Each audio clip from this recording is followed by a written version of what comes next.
In my 20s, to be honest, I experienced the most hardest times of my life. I call it the trifecta of suffering. At one point in my 20s, I was facing, possible criminal charges. At the same time, I was also facing civil charges. And also, I was also facing, I did a consumer proposal. So I actually had no credit.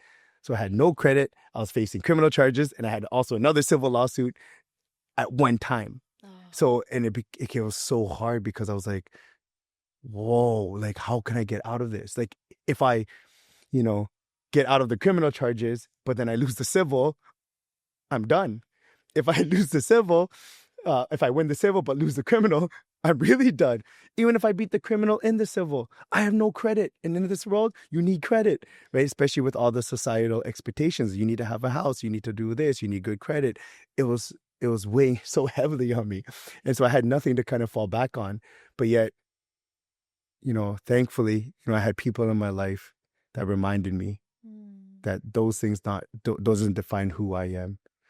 And it didn't mean that like it was going to get easy. They told me straight up that you're going to have to fight, right? But this is not the end, and this doesn't have to define you.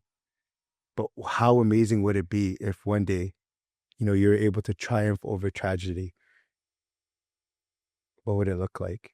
And I feel like right now, even in this moment, I'm like, damn, this is what it kind of looks like, right? Because I knew that I didn't give up. And it comes down to, when I was actually at Covenant House, and I do have to share this because it is the pivotal part of my life. When I was 27, I was doing my master's program, facing all the trifecta, right?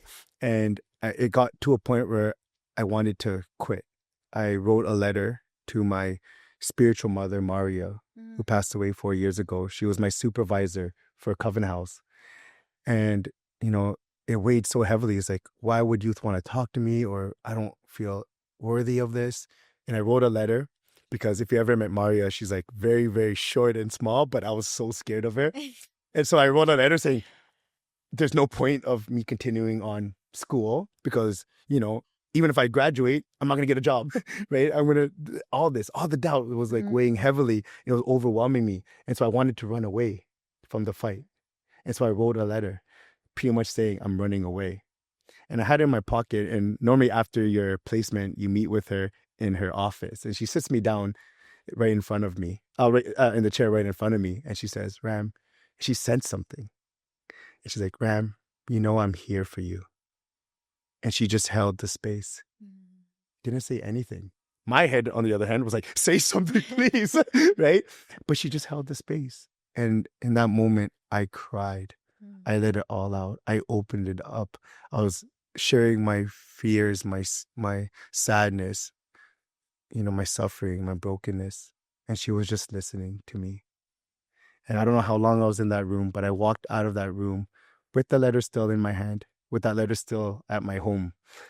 And I remember saying to myself in the sanctuary, this is what I want to do for other people. And, looking back, martial arts and Muay Thai, I'm so internally grateful. It taught me, how to fight. It taught me how to show up for myself. It taught me the right, mentality, sharpening those important skills. But it was my growth in my spirituality and in my faith that really, showed me the why, the meaning behind everything.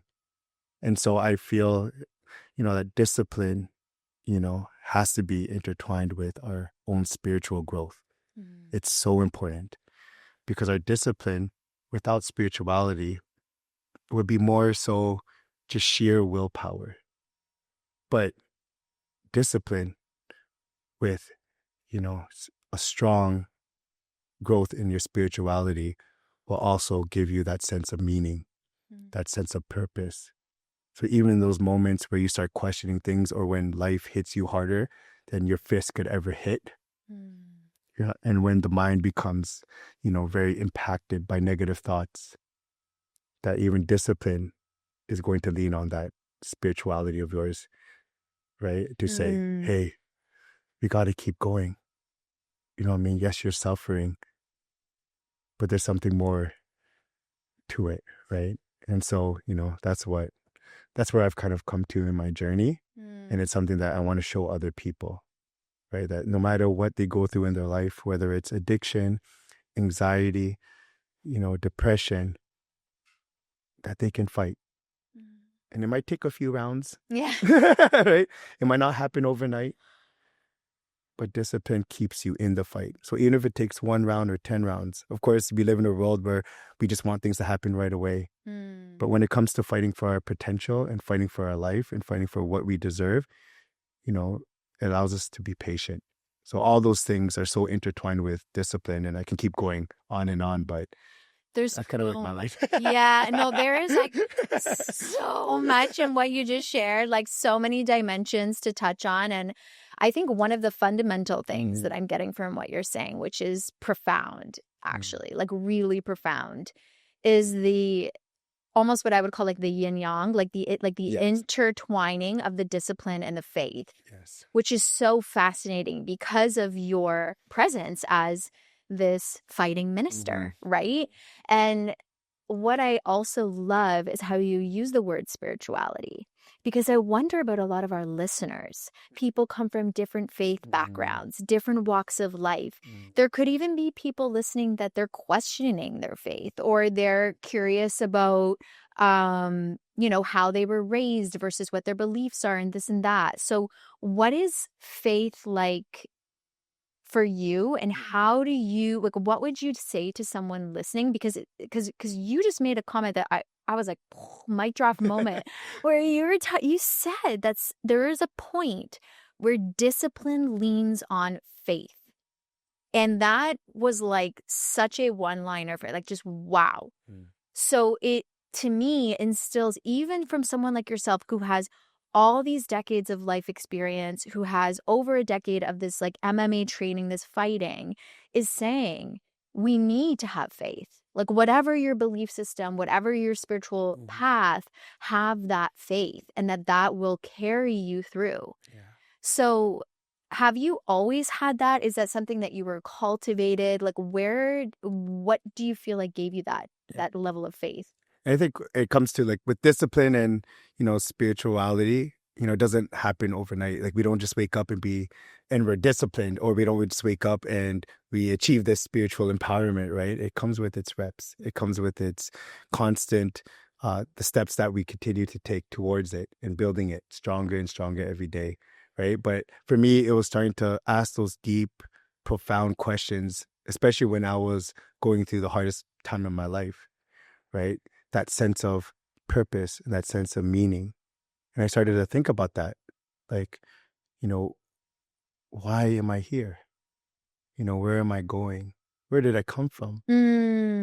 Right? And all those things were pointed towards that what was happening to me in that moment was not who I was. And I wanted to fight to discover who that is. And then I know it's a lifelong journey, and I'm continuing to unlock more about who I am. And it's been such a blessing. But it's been hard, of course, right? Because sometimes I'm just like, damn it, I just want to get there so fast, because the world teaches you, try to get there fast as you can, right? But, I'm learning to be patient as I continue on, right? And I think with that too, it's also knowing, going back to the fight, is that yes, you're in that ring. You're the one that needs to fight. Like I tell my youth, I can't jump in that ring for you. I can't, defeat addiction. But life is like a fight, like I said. When you're in that ring, in between rounds, even during the round, you are not alone, right? You have your coaches, your most trusted people in the corner with you. So between rounds, you can meet with them, to talk to them, to ask for guidance. And that works in the ring and also works outside in our own lives, right? To be able to say, wow, I just had a tough 3 rounds and it wasn't working. I feel like, I don't know, am I getting anywhere? And to be able to ask those questions and to be able to explore it. And then yet you show up for round 4, right? And it's so remarkable to see that. And I tell you that, I'm in your corner. And that's how I kind of see myself. I'm in the corner in the lives of our youth and anyone that entrusts me. And I take that as one of my utmost privileges and honors. And I just be able to see the champion within them being unlocked. It's because I always saw it within each and every one of them. right? And so, it's great to be able to see those moments when a youth finally achieves something, becomes a champion, what they're kind of fighting for. And I'm like, Yes. look at you now. Because remember that round where you almost gave up. Remember that round where you acknowledged that you had to seek support. Remember that round where you decided that, the biggest opponent was also your thoughts, Mm. right? All the things that you go through in the fight become so valuable and meaningful. And I think that's what is the power of discipline, that you're able to have also the courage to look not just at your wins and your successes, but also, the times where you fall, the times where you're hurt, the times where you're suffering, and be able to say, all right, how is this going to, change me for the better? And then again, like I said, back to the rhythm of life, you Yes. move forward, and discipline keeps you always in the fight. Right. So with that being said, there are moments where you need to take a step back. You need to reset. You might need to take, a round off, but everything is done deliberately for the purposes of you staying in the fight, Mm-hmm. which is much more different than running away from a fight.